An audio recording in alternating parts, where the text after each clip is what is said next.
গরিবের বড়লোকি ফ্রিজ। আচ্ছা, এই কথাটা কেন বলছি আগে সেটা বলি। আমরা সবাই নর্মালি ফ্রিজে কি রাখি? শাক সবজি, যে কোনো খাবার যাতে ভালো থাকে, তার সাথে জল ঠান্ডা রাখার জন্য।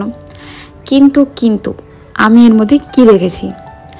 যত পুরনো জামা কাপড় আছে যেগুলো আমরা নর্মালি ব্যবহার করি না, তার সাথে বড় একটা কড়াই, টিফিন বাটি, ব্যাগ, ইলেকট্রিকের জিনিস, সেই সবটি এর মধ্যে একটা স্কেলও রেখেছি। দেখো, ফ্রিজের মধ্যে অদ্ভুত অদ্ভুত জিনিস রাখা। ফ্রিজটা আসলেই খারাপ। এই ফ্রিজটা যখন কিনেছিল, মানে এক জায়গা থেকে আনা হয়েছিল অর্ধেক দামে। প্রথমে এটা সেকেন্ড হ্যান্ড ফ্রিজ, যেটা আমি আগে বলে দিই। তখন প্রথমে না ভালো ছিল, আর্থিং করা নেই আমাদের বাড়িতে, সেই কারণে একদিন বিদ্যুৎ চমকানোর জন্য এই ফ্রিজটা খারাপ হয়ে গিয়েছে। এখন এত বড় ফ্রিজ মানে ফেলে দিব নাকি বিক্রি করবো বুঝতে পারছিলাম না। সেই জন্য সবাই মিলে সিদ্ধান্ত করা হলো এখানে যত পুরনো জামা কাপড় আছে কিছুদিন পর্যন্ত এর মধ্যেই রাখবো। যখন এটা একদমই খারাপ হয়ে যাবে, ঘরে রাখার মতন অবস্থা থাকবে না বা ঘরে জায়গা থাকবে না, তখন এটাকে বিক্রি করে দেব।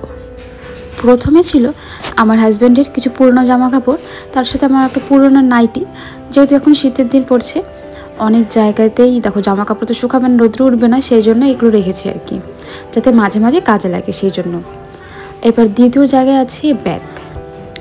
আমার এত ব্যাগের কালেকশন কি বলবো। ব্যাগ, প্লাস্টিক, যত কিছু আছে আমি সব কিছু রেখে দিই। মানে একটা অদ্ভুত শখ বলতে পারো আমার কাছে যদি কোনো কিছু পাও বা না পাও, যদি বলো একটা ব্যাগের দরকার, তাহলে অবশ্যই পেয়ে যাবে। যে কোনো ধরনের ব্যাগ, প্লাস্টিক থেকে শুরু করে কাগজের ব্যাগ অবধি, চটের ব্যাগ অবধিও আমার কাছে আছে। তো দ্বিতীয় যে জায়গাটা আছে না, সেখানে সব ধরনের ব্যাগ আছে। এবার দুর্গাপূজায় যখন আমি কসমেটিক বা জামা কাপড় কিনেছিলাম, সেখান থেকে যে ব্যাগগুলো দিয়েছে আমি সেগুলো রেখে দিয়েছি। এরকম করতে করতে অনেক ব্যাগ হয়ে গেছে। অবশ্য ভালো, যখন দরকার হয় তখন কিন্তু এগুলো কাজে লাগে বেশ। আমার মাকে দেখতাম যখন যেটা পেতো ব্যাগ রেখে দিত, পরে আবার এগুলো কাজে লাগতো, সেই জন্য মাকে দেখেই যেন আমার এই অভ্যাসটা হয়েছে। ব্যাগগুলো গোছানোর পর ওপরের ফ্রিজে দেখছি এখানে আমার জামা কাপড় আছে, মানে দুটো শাড়ি আছে, যে শাড়িগুলো পরে আমি মাঝে মাঝে ভিডিও বানাই।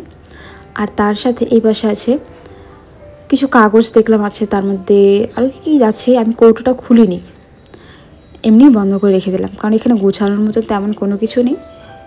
এবার 3 নম্বর তাকে গেলাম, সেখানে হলো আছে বড় একটা কড়াই।